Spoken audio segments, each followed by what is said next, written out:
Assalamualaikum warahmatullahi wabarakatuh. Halo teman-teman. Nah, kali ini saya akan membahas mengenai open study atau membuat kelas digital. Baik, langsung saja kita masuk ke materi pertama. Nah, pertama-tama teman-teman harus mengetahui apa sih yang dimaksud dengan open study.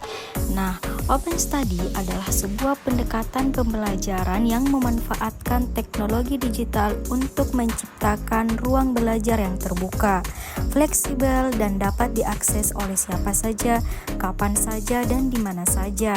Konsep ini menggabungkan prinsip-prinsip pembelajaran terbuka atau open learning dengan teknologi digital untuk memberikan pengalaman belajar yang lebih personal, kolaboratif, dan berpusat pada peserta didik. Itu yang dimaksud dengan open study, teman-teman. Selanjutnya, kita masuk ke bagian materi kedua. Nah, selanjutnya yaitu karakteristik utama open study. Ada beberapa karakteristik utama open study. Yang pertama, akses terbuka, yaitu materi pembelajaran tersedia secara bebas dan gratis bagi siapa saja yang ingin mengaksesnya. Kemudian, fleksibilitas, yaitu peserta didik dapat belajar dengan ritme dan gaya belajar masing-masing. Kemudian yang ketiga, kolaborasi. Nah, yaitu terdapat kesempatan bagi peserta didik untuk berinteraksi dan berkolaborasi dengan sesama peserta didik maupun dengan instruktur. Kemudian yang keempat, berpusat pada peserta didik, yaitu pembelajaran dirancang untuk memenuhi kebutuhan dan minat individu peserta didik.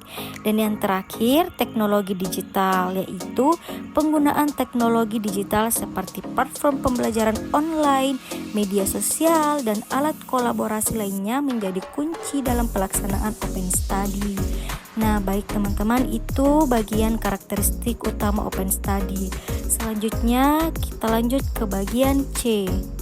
Baik teman-teman, untuk bagian C yaitu manfaat dan keuntungan menggunakan aplikasi open study. Nah, ada beberapa juga, yaitu yang pertama, fleksibilitas waktu dan tempat. Nah, fleksibilitas waktu dan tempat ini terdiri dua bagian, yaitu yang pertama pembelajaran mandiri. Pembelajaran mandiri itu yang dimaksud peserta didik dapat mengakses materi pembelajaran kapan saja dan di mana saja selama terhubung dengan internet. Kemudian penyesuaian jadwal, yaitu fleksibilitas waktu memungkinkan peserta didik mengatur jadwal mereka sesuai dengan kebutuhan dan gaya belajar masing-masing. Kemudian yang kedua yaitu peningkatan interaksi. Yang pertama, diskusi interaktif, yaitu fitur diskusi memungkinkan peserta didik dan pengajar berinteraksi secara real time atau asinkronus, memperkaya pemahaman materi. Kemudian yang kedua, kolaborasi, yaitu peserta didik dapat bekerja sama dalam kelompok untuk menyelesaikan tugas atau proyek, meningkatkan kemampuan kerja sama dan komunikasi. Kemudian yang ketiga, akses materi yang luas. Yang pertama, beragam sumber belajar. Nah, open study menyediakan akses yang berbagai sumber belajar, seperti artikel, video, dan presentasi yang dapat memperkaya pemahaman peserta didik. Kemudian pembaruan materi yang cepat. Nah, materi pembelajaran dapat dengan mudah diperbarui sehingga peserta didik selalu mendapatkan informasi terbaru. Kemudian yang keempat, evaluasi yang efektif. Yang pertama, kuis dan tugas online. Nah, pengajar dapat dengan mudah membuat kuis dan tugas online untuk mengukur pemahaman peserta didik. Yang kedua, umpan balik yang cepat, yaitu peserta didik dapat langsung mendapatkan umpan balik atas pekerjaan mereka sehingga dapat memperbaiki kesalahan dengan cepat. Kemudian yang kelima, personalisasi pembelajaran. Yang pertama, jalur belajar yang disesuaikan, yaitu peserta didik dapat memilih jalur belajar yang sesuai dengan minat dan kecepatan belajar mereka. Kemudian yang kedua, rekomendasi materi. Siswa dapat merekomendasikan materi pembelajaran yang relevan berdasarkan minat dan prestasi peserta didik. Kemudian yang keenam, efisiensi biaya. Nah, yang pertama, pengurangan biaya operasional, yaitu penggunaan open study dapat mengurangi biaya operasional seperti biaya cetak materi dan biaya transportasi. Kemudian aksesibilitas. Open Study memungkinkan akses pendidikan yang lebih luas, terutama bagi mereka yang tinggal di daerah terpencil. Dan yang terakhir, yang ketujuh, yaitu peningkatan motivasi.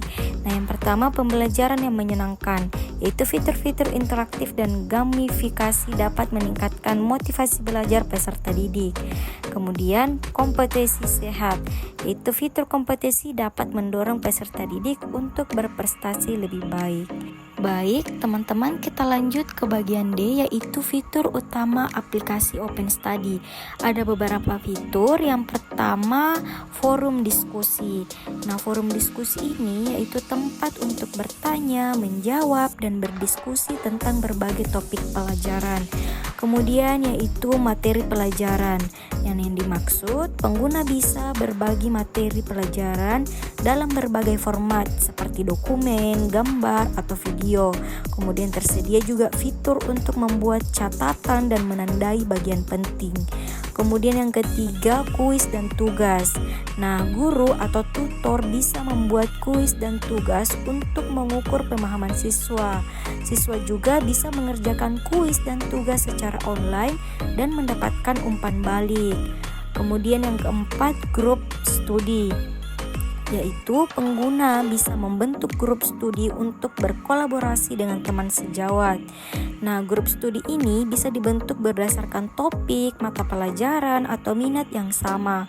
Kemudian profil pengguna.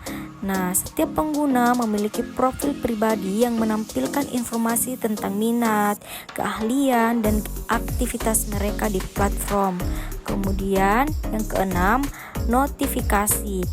Nah, pengguna juga akan menerima notifikasi ketika ada aktivitas baru di forum diskusi grup, studi, atau pesan pribadi.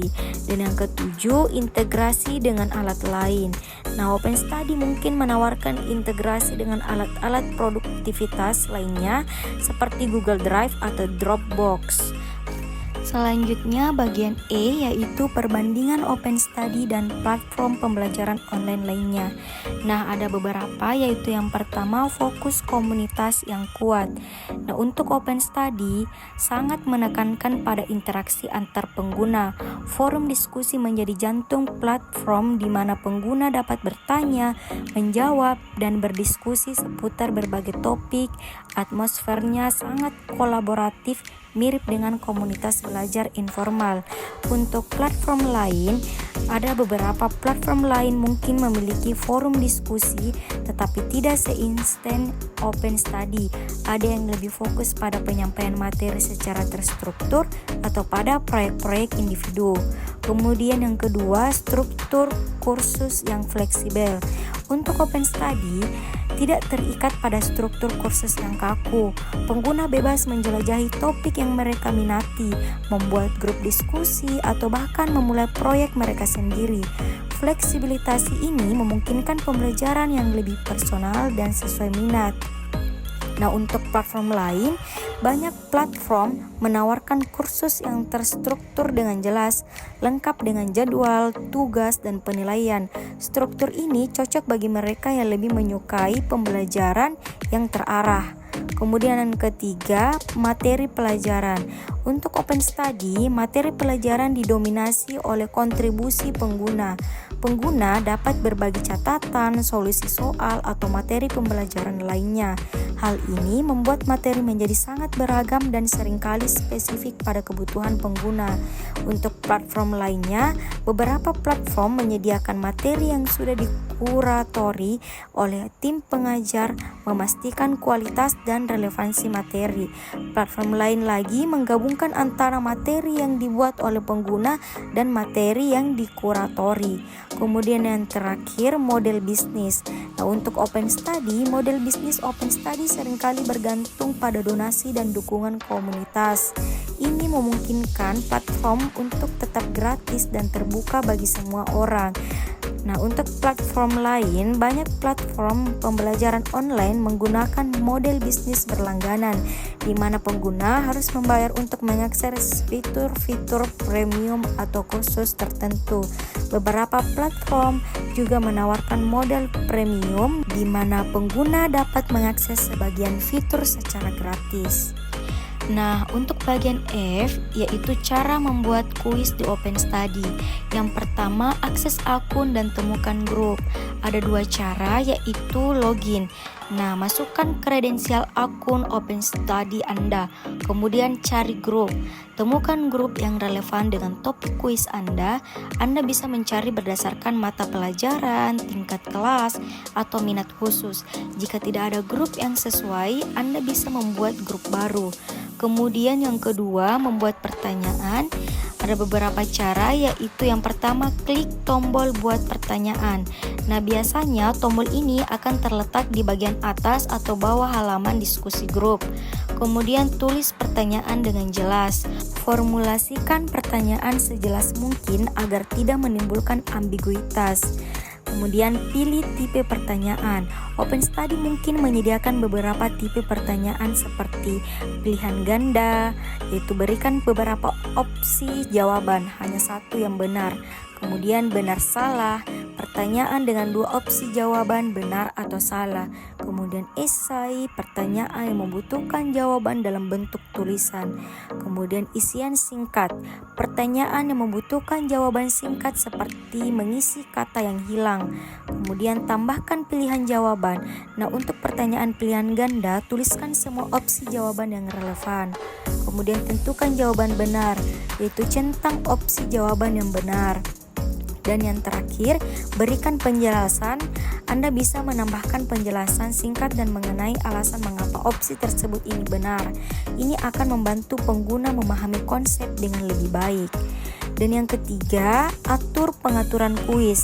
Ada beberapa cara juga, yaitu yang pertama, batasan waktu. Nah, tentukan beberapa lama waktu yang diberikan untuk menjawab setiap pertanyaan atau keseluruhan kuis. Kemudian jumlah percobaan. Batasi jumlah percobaan yang boleh dilakukan oleh pengguna. Kemudian acak pertanyaan. Aktifkan fitur ini agar urutan pertanyaan berbeda-beda setiap kali kuis dikerjakan. Kemudian tampilkan jawaban setelah selesai, yaitu tentukan apakah jawaban yang benar akan ditampilkan setelah pengguna menyelesaikan kuis. Kemudian berikan umpan balik otomatis. Nah, Anda bisa membuat beberapa pesan umpan balik otomatis yang akan muncul berdasarkan jawaban pengguna. Misalnya, jawaban Anda benar, selamat, atau jawaban Anda salah. Coba perhatikan penjelasan berikut. Nah, yang terakhir, publikasikan kuis. Setelah semua pengaturan selesai, klik tombol publikasikan. Kuis Anda akan muncul di halaman diskusi grup dan siap dikerjakan oleh pengguna lain.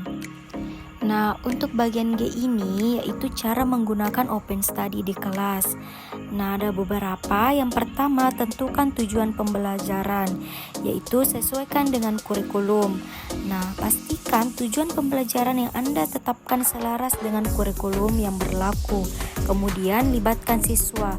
Ajak siswa untuk ikut serta dalam menentukan tujuan pembelajaran agar mereka merasa lebih terlibat dan memiliki ownership terhadap proses pelajaran. Kemudian yang kedua, pilih sumber belajar yang relevan. Nah, pilih beberapa ragam sumber dan manfaatkan berbagai sumber belajar seperti buku teks, artikel ilmiah, video, podcast, blog, dan platform pembelajaran online. Kemudian kualitas terjamin. Nah, pastikan sumber belajar yang dipilih memiliki kualitas yang baik dan relevan dengan topik yang sedang dipelajari. Kemudian yang ketiga, desain aktivitas pembelajaran. Nah, fleksibilitas, yaitu berikan siswa kebebasan untuk memiliki aktivitas pembelajaran yang sesuai dengan minat dan gaya belajar mereka. Kemudian kolaborasi, yaitu dorong siswa untuk belajar secara kolaboratif dengan teman sekelas atau siswa dari kelas lain. Kemudian autonomi, yaitu berikan kesempatan kepada siswa untuk mengatur waktu belajar mereka sendiri. Kemudian yang keempat, gunakan teknologi, yaitu platform pembelajaran. Nah, manfaatkan platform pembelajaran online seperti Google Classroom, Moodle, atau Edmodo untuk memudahkan pengelolaan kelas dan berbagai sumber belajar. Kemudian alat kolaborasi, gunakan alat kolaborasi seperti Google Dokumen, Padlet, atau Miro untuk memfasilitasi diskusi dan berbagi ide. Dan yang kelima, fasilitasi pembelajaran seperti bimbingan. Nah, berikan bimbingan kepada siswa dalam memilih sumber belajar, menyelesaikan tugas, dan mengatasi kesulitan yang mereka hadapi. Dan evaluasi, lakukan evaluasi secara berkala untuk memantau perkembangan belajar siswa dan memberikan umpan balik yang konstruktif. Baik teman-teman, dan yang terakhir bagian H yaitu target pengguna Open Study. Nah, ada beberapa target pengguna Open Study, yaitu yang pertama mahasiswa dan pelajar seperti mahasiswa S1, S2, dan S3. Nah, Open Study menawarkan fleksibilitas dalam mengikuti perkuliahan, terutama bagi mahasiswa yang bekerja sambil kuliah atau memiliki keterbatasan waktu. Kemudian pelajar SMA dan SMK. Open Study juga dapat menjadi sumber belajar tambahan di luar kurikulum sekolah, membantu mereka memperluas pengetahuan dan keterampilan. Kemudian mahasiswa yang ingin melanjutkan studi. Open Study bisa menjadi sarana untuk mempersiapkan diri mengikuti ujian masuk perguruan tinggi atau program pasca sarjana. Kemudian yang kedua, profesional yang ingin meningkatkan keterampilan. Nah, seperti pegawai perusahaan, Open Study dapat membantu karyawan meningkatkan keterampilan yang relevan dengan pekerjaan mereka, baik untuk pengembangan diri maupun untuk memenuhi tuntutan pekerjaan. Kemudian wirausahawan, Open Study menyediakan sumber daya yang berguna untuk mengembangkan bisnis seperti kursus tentang pemasaran digital, manajemen keuangan, dan inovasi. Kemudian freelance, Open Study juga dapat membantu freelance memperoleh keterampilan baru dan memperluas jaringan profesional. Kemudian yang ketiga, pembelajar sepanjang hayat. Nah, ini seperti pensiunan. Open Study memberikan kesempatan bagi pensiunan untuk tetap aktif secara intelektual dan mempelajari hal-hal baru. Dan juga orang dewasa yang ingin kembali ke sekolah. Nah, Open Study dapat menjadi jembatan bagi mereka yang ingin melanjutkan pendidikan formal. Kemudian siapa saja yang memiliki minat belajar. Nah, siapapun yang memiliki rasa ingin tahu dan keinginan untuk belajar hal-hal baru dapat memanfaatkan Open Study. Dan yang terakhir, komunitas tertentu. Nah, komunitas minat khusus. Open Study dapat memfasilitasi pembelajaran bersama bagi komunitas yang memiliki minat yang sama, seperti komunitas pemrograman, desain grafis, atau literatur. Kemudian komunitas yang kurang terlayani. Open Study juga dapat memberikan akses pendidikan yang lebih baik bagi kelompok masyarakat yang kurang beruntung, seperti masyarakat di daerah terpencil atau mereka yang memiliki keterbatasan fisik. Nah, itu dia teman-teman penjelasan dari saya mengenai Open Study. Kurang dan lebihnya mohon dimaafkan. Sekian dan terima kasih. Wassalamualaikum warahmatullahi wabarakatuh.